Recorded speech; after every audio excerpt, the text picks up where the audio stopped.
여러분, 이스라엘 백성들은 문설주에 어린 양을 바르고 죽음의 천사가 지나가면서 드디어 그날 밤 그 새벽 출애굽하게 됩니다.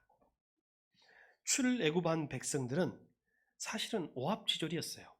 자기 마음대로, 자기 뜻대로, 자기 가족별로, 자기 친한 사람하고 막 옮기다가 도망가다 보니 홍해 앞에 섰습니다. 막다른 길입니다. 막다른 길. 근데 그 막다른 길에 하나님 우리를 세우신 이유가 있어요. 어디를 바라보라고? 하늘을 바라보라고. 앞을 바라보면 홍해 바다예요. 뒤를 바라보면 애굽의 군사들이에요. 앞으로 가도 죽고 뒤로 가도 죽습니다. 그래서 하늘 바라보라는 거예요. 그 하늘 바라보고 모세가 기도했을 때 홍해길이 열립니다. 바닷길이. 여러분, 그것을 뭐라고 하나요? 우리는 세례라고 해요. 여러분, 세례 받을 때 그 마음으로 다시 돌아가셔요. 세례 받을 때 자기에 대하여, 세상에 대하여 죽지 않으면, 자기 자신에 대하여 죽지 않으면, 자기 죄에 대하여 죽지 않으면 여러분, 그 사람 아직 구원받지 못한 것입니다. 홍해 바다를 들어갔어요. 건넜습니다. 이제 끝. 이제 쫓아오는 사람 없으니까 끝. 여기가 끝이 아니에요. 여기가 시작인 거예요. 그 다음부터 뭐가 열리나요? 광야의 훈련이 시작됩니다.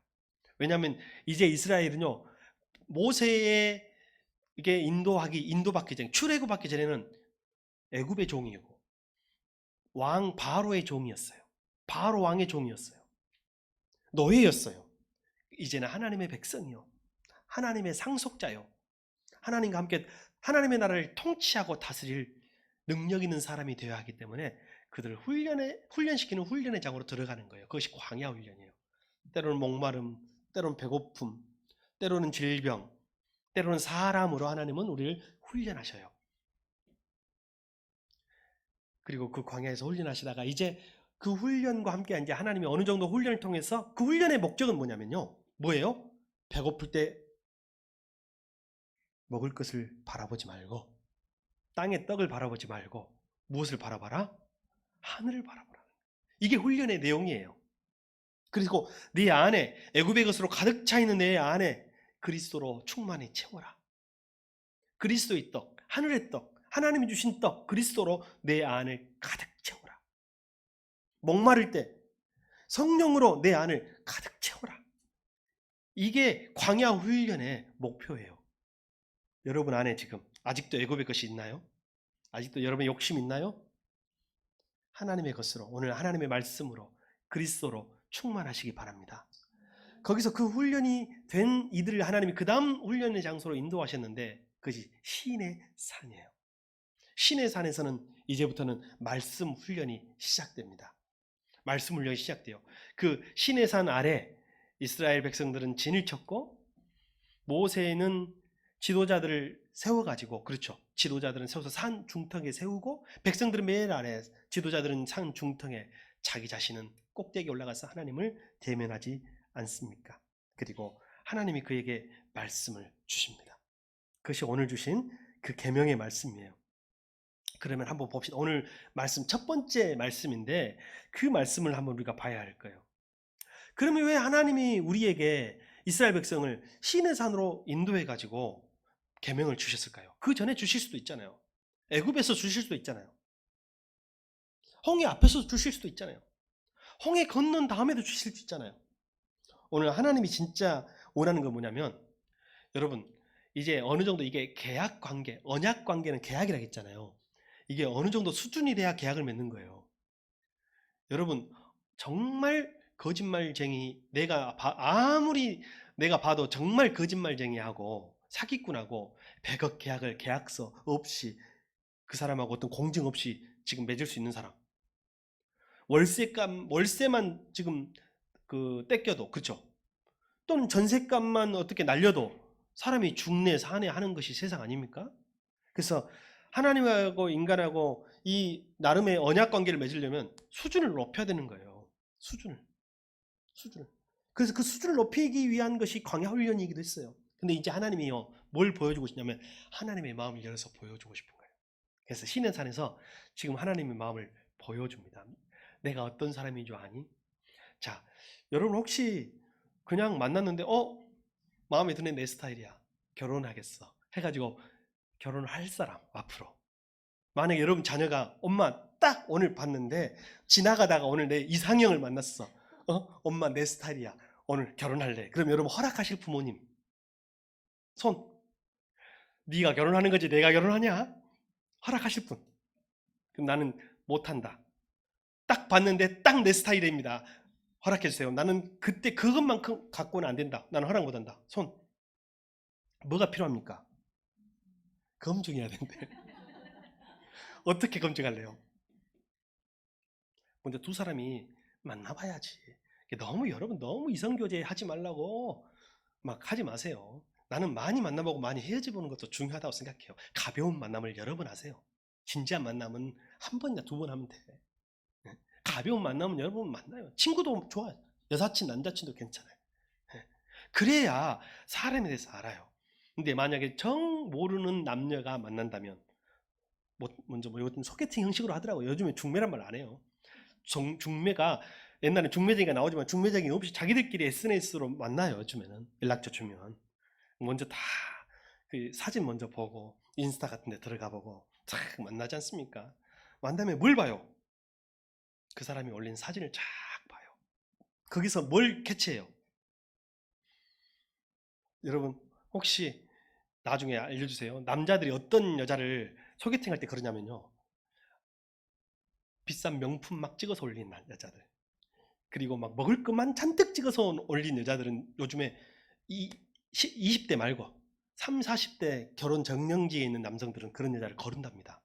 아, 이 사람은 아니다. 왜냐하면 연애 상대로는 몰라도 결혼 상대로는 아니다라고 거른대요. 그러니까 이걸 통해서 서로를 알아보는 거예요. 거기에 써 있는 문구는 이 사람의 좌우명이 뭔가, 가치관은 뭔가, 거기에 친구들이 보면 이 사람 어떤 사람들하고 같이 살고 있는가, 이걸 보는 거 아니에요. 사진이라는 것이 그 사람의 스피릿을 보는 거예요. 그리고 만나보죠. 그리고 그것과 맞춰보고 만나보는 거예요. 왜냐하면 사람 속은 모르잖아요. 그렇게 하면서 그 사람 속을 보는 거예요.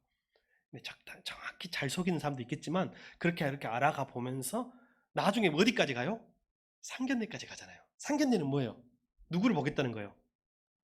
그 사람의. 그러니까 여러분 부모님 입장에서 자꾸 그렇게 생각하면 안 돼요. 부모님 입장에서, 어른들 입장에서 내 아들의 그 아내, 며느리감, 사윗감을 한번 검증해 보겠다라는 자리이기도 하겠죠. 부모님 입장에서는. 그러나 결혼 당사자 입장에서는 내 남편감을 보려면 누구를 봐야 해요? 부모님을 봐야 해요. 자기도 검증되고 있다는 것을 알아야 돼. 겸손해야 돼. 그러니까 많은 자리에서 부모님들이 실수하는 게 거기서 유세하려고 하더라고. 그게 평생 싸움거리. 상견례 자리가 싸움거리. 겸손하게 나도 검증받는 자리라는 걸 알아야 돼, 서로. 그래서 탁 합니다. 그리고 검증하고 그분들의 말 한마디에 통해 그분의 철학을 보고. 저희 우리 부부는 진짜 아무것도 가진 것이 없었지만 상견례 자리가 그렇게 은혜스럽습니다. 진짜로, 진짜 상견례 자리가 은혜스러워요. 상견례 자리에서 웬만하면 은혜스럽기가 쉽지 않은데 은혜스러웠어요. 왜냐하면 서로 아무것도 없기 때문에 뭔가를 끄집어낼 것이 아니고, 그죠? 뭔가를 꼬투리를 잡으려고 하지 않았고, 뭔가를 좀 양해해 주십시오, 이해해 주십시오 하는 그런 자리였던 것 같아요. 예. 그런데 오늘 하나님이 신의 산에 불러가지고 바로 이걸 보여주는 거예요. 지금. 너희들이 나랑 살려면 나 어떤 하나님인지 알아야지. 너 하나님이 나랑 살려면, 너희가 나의 신부로 살려면 남편이 어떤 사람인지 알아야지. 한번 봐라. 나 이런 사람이다. 이렇게 하는 거예요. 나는 다른 건 다 참을 수 있는데 이런 거 못 참는다. 절대 못 참는다. 진짜 있잖아요. 이거 보여주는 것이 바로 이 십계명이에요. 십계명. 다른 건 다 참아. 나 돈 없는 것도 참아. 키 작은 것도 참아. 머리 까진 것도 참아. 배 나온 것도 참겠어. 바람 피우는 거 못 참는다. 이거 보여주는 것이 뭐냐면 십계명이에요. 십계명. 여러분 오늘 이 말씀을 십계명에 대해서 잘 알아야 하나님에 대해서 잘 아는 거예요. 오늘 하나님의 속을 한번 보십시오. 오늘부터 한 몇 주간 한번 봅시다. 볼 준비 됐습니까? 여러분 만약에 이거 모르고 하나님이 이거 보여주는 거 못 보고요, 100날, 1000날, 100년, 1000년 교회 다녀도 그 사람 하나님을 모르는 사람이에요. 그러면 마지막 날 하나님 앞에 갔을 때 하나님이 너는 누구냐 할 것이에요. 같이 살아도 속이 안 보이는 사람 있죠. 속을 모르게, 사실은 사람은 원래 속을 잘 몰라요. 그래도 좀 알아야, 저 사람이 어떤 사람인지 알아야지. 아, 이건 저 사람이 되게 화낼 것이다. 이건 그럼 내가 좀 맞춰주기도 하고, 이렇게 부부도 맞추면 살잖아요. 다른 건 다 나를 봐줘도 이것만큼은 안 되더라라는 것을 살다 보면 알잖아요. 하나님이 이걸 지금 보여주고 있는 거예요. 그래서 먼저 하나님이 오늘 1절 말씀 혹시 한번 보여주십시오. 1절 말씀 2장 20장 1절 읽어보세요. 시작. 원어에는요, 저 앞에 이 앞에가 하나가 더 있어요. 추운가 봐요, 사모님. 그죠? 좀 추운가 봐요. 한도 1점 올려주십시오. 자, 우리가 이 앞에가 뭐가 있냐면 이렇게 합시다. 히브리어로 그리고라는 말이 있습니다. 그리고 한번 따라합시다. 그리고를 넣어서 한번 읽어볼까요? 시작. 그리고 이 모든 말씀은 하나님이 하신 말씀이다. 왜 갑자기 그리고예요? 원래 성경 원문에는요 1장 2장 1절 2절이 구분이 없다 그랬잖아요. 앞에 내용하고 연결된다는 말이에요. 앞에 무슨 내용이 나올까요? 앞에 내용은요, 이스라엘 백성들 먼저 아까 그랬죠. 먼저 이스라엘 백성들 어디에? 산 아래에 준비시키고 그들에게 옷을 깨끗이 빨고 새 옷으로 갈아입도록 하고 성결을 준비시키고, 그죠? 그리고 그 중에 뽑아서 지도자를 세우고 그 지도자들을 어디로? 산 중턱으로 데리고 올라와서 거기서 지도자들도 대기시키고 거기서 하나님의 때를 기다리고 하나님의 말씀을 기다리게 하고, 이런 장면들이 앞에 나와요. 그리고 경계를 정해서 레위인들이 딱 줄을 서가지고 거기를 가드하는 거예요. 가드. 여기 넘어오지 마세요. 여기 넘어가면 여러분 죽습니다. 그 가드는 죽이려고 한 가드가 아니라 살리려고, 넘어오면 죽어요. 여러분의 죄성으로, 우리의 죄성으로는 하나님을 만날 수 없습니다. 딱 가드를 해놓고 가드를 하고, 그리고 나서 나팔 소리가 났다고 했어요. 성경에 나팔 소리가 났는데 이 나팔 소리가 천군 천사의 나팔 소리였던 것 같아요. 근데 땅에 있는 사람들에게는 이 소리가 아마 천둥 번개 소리로 들렸을 것 같습니다. 그래서 땅 아래에서, 산 아래에서 볼 때는 천둥 번개가 치고, 근데 그것이 이 나팔 소리로 성경에 묘사되어 있고, 그리고 그것을 딱, 이게 뭐냐면 그리고예요. 그리고 이 일을 묘사한 다음에 19장에 묘사한 다음에 그리고, 다시 말하면 하나님은 누구와 언약하시냐면요, 준비된 사람에게, 성결이 준비된 사람에게. 굳이 일찍 와가지고 기도하고 찬양으로 시작합시다 이렇게 말한 이유가 뭔지 아시겠죠? 준비된 사람이 하나님의 말씀을 받을 수 있어요. 준비된 사람이 하나님이 보여주면 볼 수 있어요. 준비되지 않는 사람들은 하나님께 가까이 올 수 없고, 가까이 와도 죽음을 면하지 못하고 눈이 어둡고 귀가 어두워져 있어요. 여러분, 이 시간 하나님 앞에 서 있습니다. 모든 준비를 마치고 그리고예요. 그리고 하나님이 이 모든 말씀은 하나님의 하신 말씀이다 라는 거예요.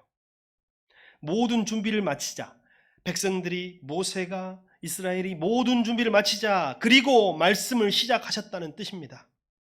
여러분, 항상 하나님 앞에 설 때는 준비하십시오. 급하게 오지 마세요. 급하게 와가지고 어떻게 하나님 알겠어? 급하게 머리 이게 하고 양치도 안 하고, 예를 들면 잘 안 하고 소개팅 자리에 나가가지고 잘 되기를 바랍니까? 인간 앞에 설 때도 꾸미고 단장하고 나오잖아요. 근데 지금 거룩하신 하나님, 모세와 이스라엘 백성들은 감히 볼 수도 없었던 그 하나님 앞에 우리가 나와서 이렇게 가까이서 예비하는데, 여러분 너무 준비 없이 나오잖아요. 아직 준비가 안 된 거예요. 아니, 말씀 받을 준비가 안 된 것인 줄 믿습니다. 하나님과 언약을 맺기 위해서 우리가 무엇을 준비해야 할 것인가? 여러분은 준비되어 있습니까? 자, 이제 말씀으로 한번 들어가 봅시다. 1절 말씀 다시 한번 보여주십시오. 이 모든 말씀은, 여러분 읽어주세요. 시작. 이 모든 말씀은 하나님이 하신 말씀이다. 개역서적인 성경에는요, 하나님이 이 모든 말씀으로 말씀하여 이르시되 라고 되어 있습니다. 여기서 언약의 주체를 알아야 될 거 아니에요. 계약은요, 계약자, 당사자가 있는 거예요. 쌍방이 있는 거예요. 한쪽은 누구예요? 하나님이에요. 하나님. 한쪽은 물론 이스라엘 백성이죠. 모세가 대리자죠. 자, 그러면 오늘 하나님은 자기를 누구라고 소개하고 있냐면 원어에서는 히브리 말로는 나는 엘로힘이다 라고 말하고 있는 거예요. 이 계약의 당사자, 십계명을 하는 이 언약의 당사자인 나는 누구다? 엘로힘이다. 누구다? 이걸 어떻게 번역했어요? 하나님이다 라고 번역했어요. 말씀의 주체, 언약의 주체는 엘로힘 하나님이십니다. 그러면 여러분 여기서 한번 우리가 상식으로 좀 알고 가야 되겠어요. 하나님의 이름이 뭐예요? 여호와? 그럼 여호와는 뭐고 하나님은 뭐 돼?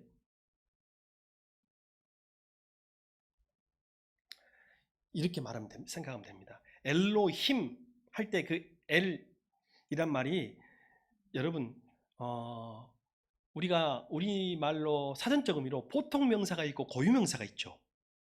사람은 보통 명사예요, 고유 명사예요? 그 사람은 아니 그 사람이라면 했다. 찬진이는 고유 명사예요. 교회는 고유 명사예요, 보통 명사예요? 보통 명사예요. 교회라는 개념이잖아요. 개념을 설명하는 건 전부 다 넓은 개념을 설명하는 것은 보통 명사예요. 새순교회는 보통 명사예요, 고유 명사예요? 고유 명사. 제가 말씀드립니다.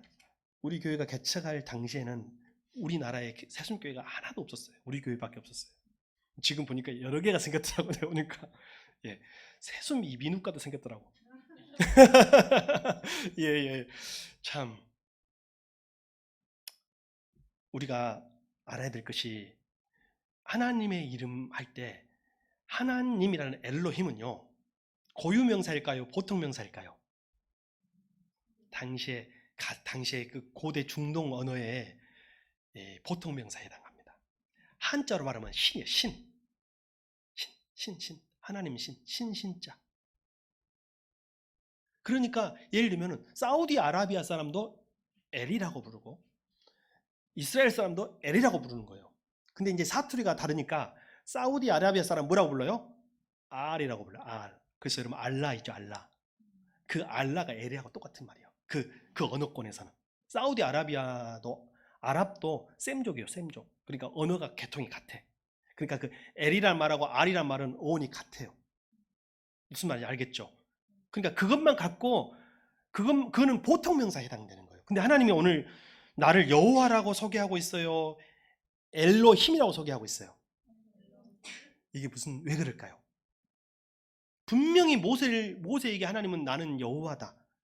제가 야훼와 여호와를 혼용합니다.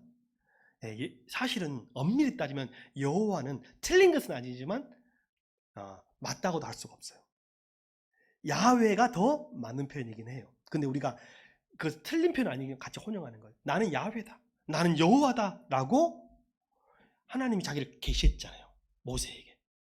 그것은 무슨 말이냐면 모세는 많은 엘로힘을 알고 있었어요. 모세가 알고 있는 많은 엘로힘은 누구예요? 애굽의 많은 신들을 말하는 거예요.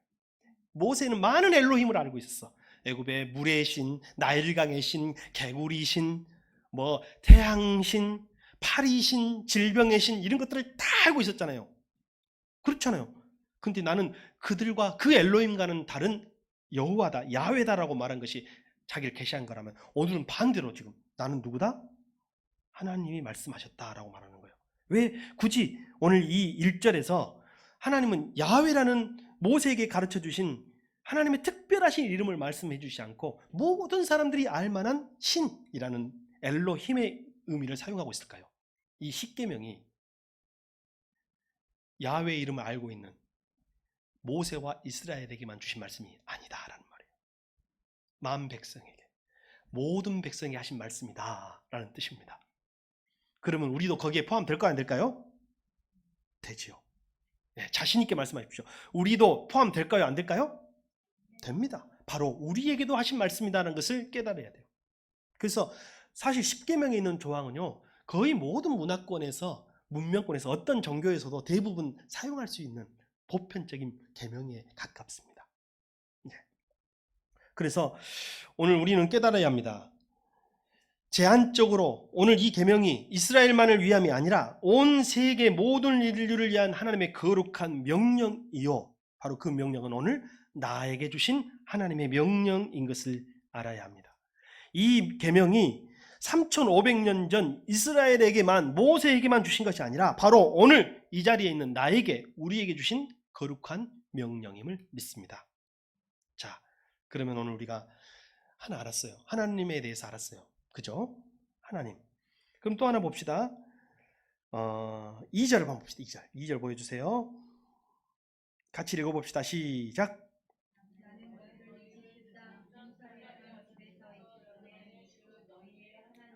그럼 나는 누구냐는 거예요. 계약 당사자인, 이 언약의 당사자인 나, 하나님 말고 나, 이스라엘은 누구냐는 거예요. 누구라고요? 이집트 땅 종 되었던, 종살이 하던, 이집트 땅에서 종살이 하던, 그게 나예요. 이게 차이가 나요, 안 나요? 지금 결혼 서약을 하잖아요. 결혼 서약을 하는데 신랑은 세계에서 제일 큰 기업의 CEO야. 근데 신부는 뭐예요? 가장 이름도 없는 나라의 가장 가난한 백성이야. 평민보다도 못해. 이러면 그런 차이 속에서 지금 이 계약 관계가 맺어지고 있다는 거예요. 자, 애굽 땅, 나는 오늘 여러분 우리를 알아야 돼요. 하나님과 계약을 맺고 있는 우리가 어떤 사람인가를 알아야 됩니다. 나는 누구다고요? 우리는 누구냐면, 저는 개역 성경이 익숙하니까 애굽 땅 종 되었던 나예요. 애굽에서 종살이 하던 나예요. 종 되었던, 종살이 하던, 석박되었던. 애굽 땅은 뭐예요? 이스라엘에게는 무거운 짐을 지우던 노예의 땅이에요. 애굽 땅은 학정과 압제와 심지어 죽음, 그리고 고역의 장소였어요. 바로 나는 그 땅에 살아, 소속이라는 거. 원래 계약 맺은 당사자는 그런 사람이라는 거예요. 그곳은 우상 숭배의 땅이고, 바로의 왕 바로를, 애굽의 왕 바로를 신의 아들로, 신으로 숭배하던, 영적으로 가장 속박이 있었던 땅이 바로 애굽 땅입니다. 바로 그 땅이 애굽 땅이고, 나는 그 땅에서 그렇게 살았던 사람이에요. 애굽 땅은요, 자유를 빼앗긴 감옥입니다. 나는 그곳 출신이에요. 애굽 땅은 하나님의 보호에서 벗어난 절망의 장소를 말하는 거예요. 나는 그렇게 살아왔어요. 하나님의 은혜를 도외시한 타락과 부패의 처소, 영원히 멸망받을 세속 도시를 상징하는 곳이, 하나님 없는 곳이 바로 애굽이에요. 여러분, 오늘 하나님 앞에 계약을 맺어놓은 나 자신에 대하여 바로 알고 있어야 합니다. 나 자신에 대하여 나는 그래도 애굽에서 좀 살았어. 나는 그래도 애굽에서 무슨 감독을 했어. 이건 아무 의미가 없는 거예요. 오늘 이 마음이 없이 하나님 앞에 있는 사람은 이 십계명이 여러분에게 아무 의미가 없는 거예요. 적어도 오늘 하나님 계약 당사자들 정확히 밝히고 있어. 하나님은 누굽니까? 하나님이십니다. 유일하신 하나님. 물론 여호와라는 이름도 밝히고 있죠. 여호와이십니다. 구원자이십니다. 그냥 우리는 누구예요? 거기서부터, 죄로부터, 애굽으로부터 죽을 수밖에 없었던 우리를, 하나님 우리를 구원하셨고, 우리는 그렇게 구원받은 사람들이라는 거예요.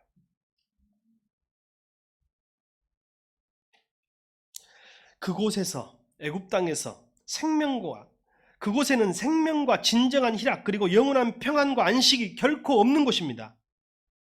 그런데 우리를 이 시간 신의 산 앞에 부르신 것은요, 오직 젖과 꿀이 흐르는 약속의 땅 가나안 지향하며 살라고 부르신 줄 믿습니다.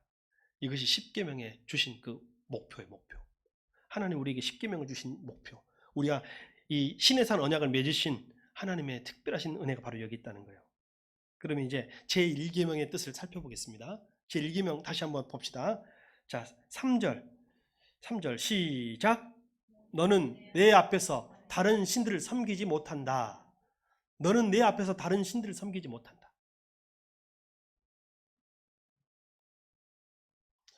개역 성경에는 너는 나 외에는 다른 신들을 내게 두지 말라라고 있어요. 그러면 자, 우리가 항상 십계명 올 때는 그래도 우리가 같이 외우는 게 좋으니까 개역 성경으로 외우는 것이 더 공동체적으로는 맞을 것 같다는 생각이 좀 좋답니다.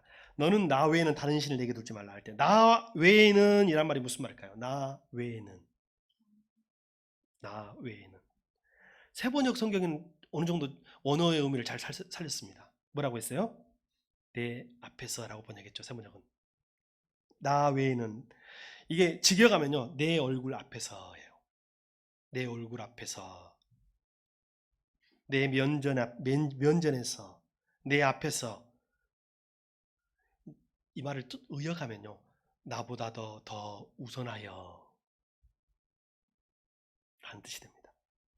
내 앞에서 다른 신을 섬기지 말라. 나보다 더 우선하여 다른 신을 섬기지 말라. 사실 나보다 더 우선하여 다른 것들을 사랑하지 말라는 뜻입니다. 아까 그랬죠, 여러분? 자, 여러분 솔직히 말해, 우리 마음속에 돈 없는 것도 참을 수 있어. 배 나온 것도 참을 수 있어. 좀 약한 것도 괜찮아. 근데 아까 뭐는 안 된다고요? 바람 피운 건 안 돼. 여기 이 말씀이에요, 이 말씀이에요. 내 앞에서, 내 면전에서 다른 것을 사랑하지 마. 내 앞에서, 내 얼굴 앞에서, 내 자존심 앞에서. 여러분, 이것이 라틴어 불가타역이 라틴어로 번역된 최초의 처성경이에요. 천주교는 이것을 지금도 신성시합니다. 그 불가타역에 보면 이 말이 내 앞에서라는 말을 라틴어로 어떻게 번역했냐면, 여러분 혹시 들어봤을 거예요. 코람메오. 코람데오가 무슨 뜻이었어요? 하나님 앞에서였잖아요. 그럼 코람메오는 무슨 뜻일까요? 눈치로 내 앞에서예요. 내 앞에서, 내 앞에 다른 거 있게 하지 마. 내 앞에서 다른 것 두지 마. 나보다 더 무엇도 사랑하지 마 라는 거예요. 여러분, 오늘 세상에 문제가 뭐라고 했어요? 우리나라가 왜 문제가 이렇게 심각해요, 요즘에 교육계가? 왜 인권이면 인권이지, 무슨 학생 인권 따로 있고 교사 인권 따로 있어요? 이걸 분리했잖아요. 우리가 이거 분리하면 안 되는 거예요, 원래. 근데 이걸 분리했어요. 근데 왜 이렇게 학교가 시끄러워요? 같은 인권이라는 문제로 싸우고 있어요. 교사와 지금 학부모가 싸우고 있어요. 이거 말도 안 되잖아요. 지금 자유라는 개념으로 우리나라가 싸우고 있어요. 자유라는 개념으로 지금 우리나라가 정치권에서 싸우고 있잖아요. 역사가 싸우고 있어요. 홍봉도 장군이 뭐냐 이거 굉장히 지금 시끄럽잖아요. 육군하고 해군하고 싸우고 있어요. 지금 국방부하고 육군 쪽은요 바꾸자는 거예요. 지금 심지어 홍봉도 함도 바꾸자는 거예요. 근데 해군 쪽에서는 지금 바꾼다는 거예요? 못 바꾼다는 거예요? 너희들 우리가 몇십 년 동안 지금 육사 비유 맞추고 살았는데 이거 아니에요. 솔직히 말하면 이거 지금 주도권이 절대로 안 된다는 거예요. 이게 왜 그런 줄 아세요? 하나님 없는 세상의 모습입니다. 자유가요, 그냥 자유는요 무질서가 돼요. 하나님 있는 자유여야 해. 하나님 앞에서 인권이어야 해. 하나님 앞에서 자유고 하나님 앞에서 역사고, 이게 제1 우선순위가 딱 서 있어야, 그러면 나머지는 순서가 저절로 정해져요. 집에서요, 아빠가 또는 엄마가, 가장이, 부모가, 권위가 딱 있으면요, 형제끼리 싸우다가도 딱 들어가시면, 부모가 딱 나오면요, 형제들의 싸움이 멈추는 거예요. 1순위가 있으면, 서열 1위가 있으면. 심지어는 걔들도 그래요. 걔들이 막 서열 싸우면 싸우거든요. 근데 딱 대장이 딱 나타나잖아요. 다 꼬리를 내리고 도망가요.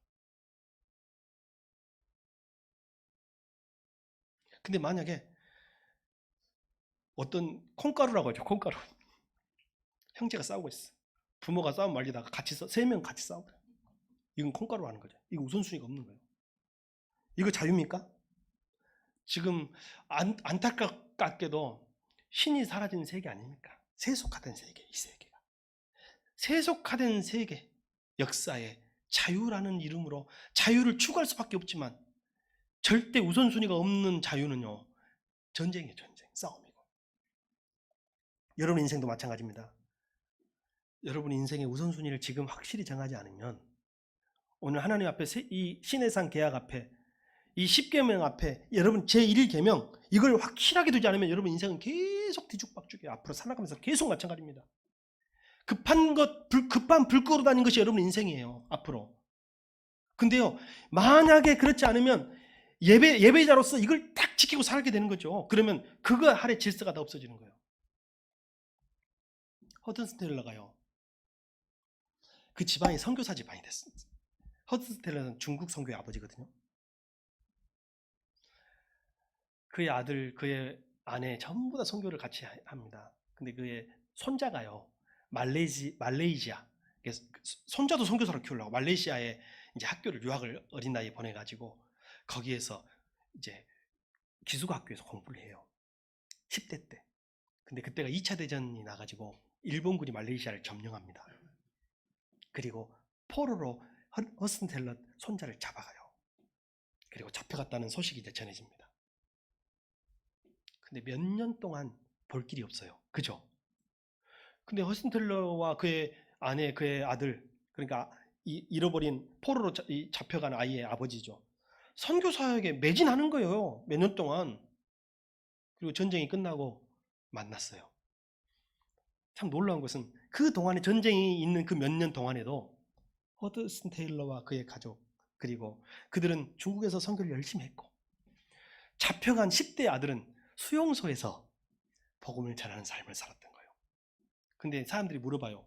아니, 아들을 잃어버리고 손자를 잃어버렸는데 선교가 됩니까?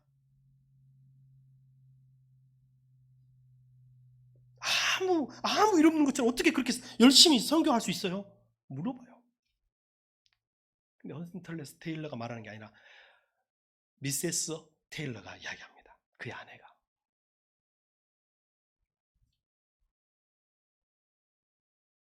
나는 내 옆에 있는 사람을 하나님처럼 섬기면 하나님이 내 가족을 지켜주실 줄 믿습니다. 이 말은 나는 나의 우선순위는 바뀌지 않는다는 거예요. 나는 전쟁 때문에 어떻게 할 수 없는 상황이지만, 그래도 뭐라도 해야 되는 상황이지만 내가 할 수 있는 최선은 1순위 하나님, 내 인생의 1순위, 제1 우선순위 하나님, 그분을 잘 섬기면 하나님은 나머지를 해주신다는 믿음을 우리 가족은 모두 가지고 있습니다. 이 대답이었다는 거예요. 여러분 어떤가요? 여러분 제1계명 앞에 여러분이 지금 어떤 마음으로 서 계십니까? 그냥 3000년 전에 나랑 관계없는 이야기인가요? 아니면 내 자신을 돌아보게 되고 제1계명에 대해서 다시 한번 생각하게 되나요?